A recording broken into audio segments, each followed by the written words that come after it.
বন্ধুরা, আজকে আরো একটি পুরাতনী রান্না তোমাদেরকে শেয়ার করছি। ঠাকুর বাড়ির রান্না। রান্নাটির নাম মাটনের ঝাল ফিরাজি বা ঝাল ফেরাজি। এখানে 500 গ্রাম মাটন আছে, এরকম কিউব করে কাটা।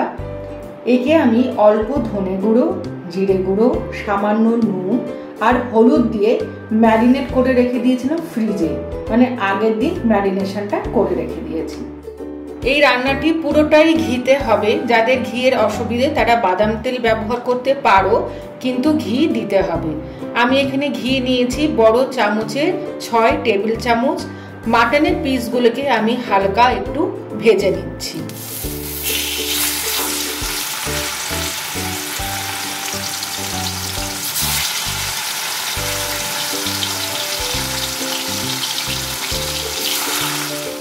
এইখানে আমি একটা পেস্ট বানিয়েছি, আদা, রসুন, পেঁয়াজ, কিন্তু পেস্টটা ভিনিগার দিয়ে বানিয়েছি। বাড়িতে ভিনিগার না থাকলে লেবুর রস দিয়ে বানাবো।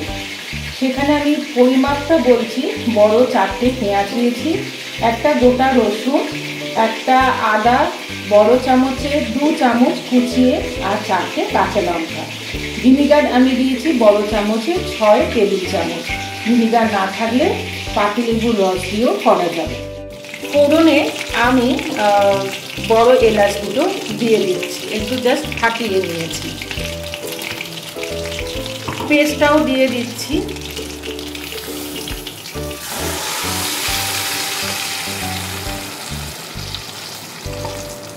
খুব ভালো করে এটা কিন্তু কষাতে হবে।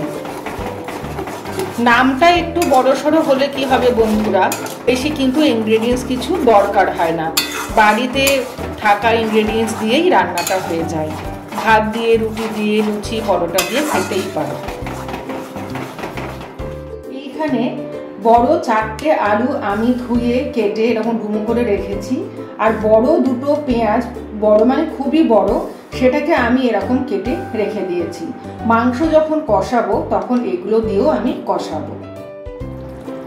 আমি এই যে পেস্টটা বানিয়েছিলাম প্রায় 10 মিনিট একটু নাড়াচাড়া করেছি, কারণ তোমরা সকলেই জানো, আমি বারবারই বলি, প্রতিটা মশলার কাঁচা গন্ধ থাকে, সেটা আমি কাটিয়ে নিয়েছি। এবার আমি অল্প ফ্রাই করা মাটনগুলো দিয়ে দেবো।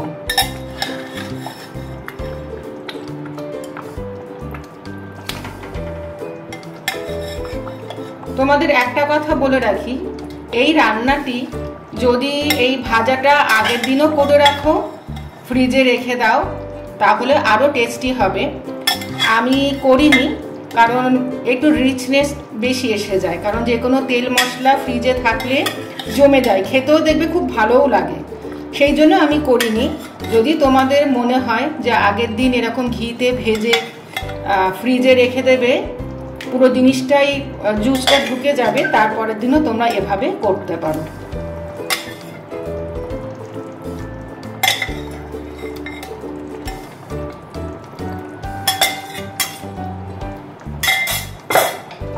এর সঙ্গে আমি কেটে ধুয়ে রাখা পেঁয়াজ এবং আলু দিয়ে দিচ্ছি। একসঙ্গেই আমি এগুলোকে ভালো করে নাড়বো এবং সুসিদ্ধ হতে দেব। চাইলে প্রেসারও করতে পারো।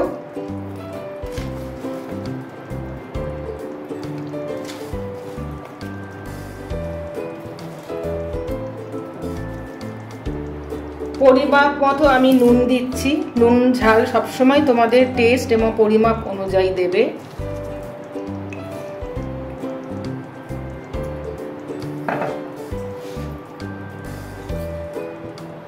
হলুদ দিচ্ছি,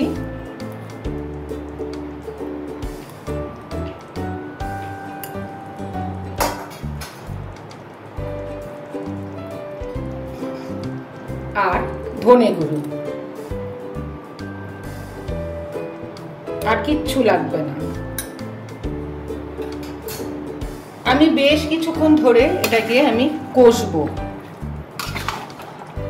কষে কষে তারপর আমি ঢাকা দিয়ে দেব।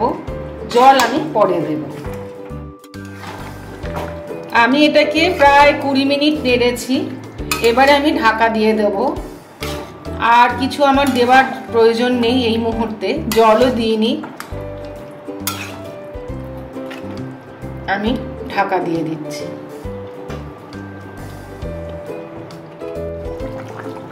আমার মাটন সেদ্ধ হয়ে গেছে। আমি তোমাদের একটা কথা বলি, আমি মাঝখানে এসে পরিমাপ মতন জল দিয়েছি। জলটাও কিন্তু তোমাদের যেটা রিকোয়ারমেন্ট সেরকমই দেবে, তাই জলের পরিমাপটা আমি বলছি না।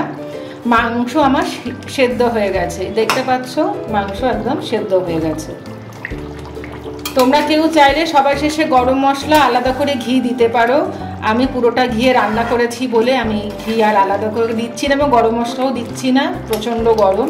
তেলটা দেখো ভেসে উঠেছে, সেজন্য আমার রান্নাটা পুরো কমপ্লিট হয়ে গেছে। তোমরা অবশ্যই বলো পুরনো দিনের ঠাকুরবাড়ির রান্না মাটনের ঝাল ফিরাজি তোমাদের কীরকম লেগেছে। আমার মানে মোটামুটি টাইমিংটা লেগেছে সব মিলিয়ে ঘন্টাখানেক। যেহেতু আমি কড়াইতে করেছি, তোমরা চাইলে প্রেসারে করতে পারো, কিন্তু প্রেসারে কিন্তু এই কড়াইয়ের কষানোর এই ব্যাপারটা কিন্তু স্বাদ আসবে না। তৈরি হয়ে গেছে বাঙালির আরও একটি পুরনো রান্না মাটনের ঝাল ফিরাজি। তোমরা অবশ্যই বলো তোমাদের এই মাটনের এই রেসিপিটা তোমাদের কেমন লেগেছে।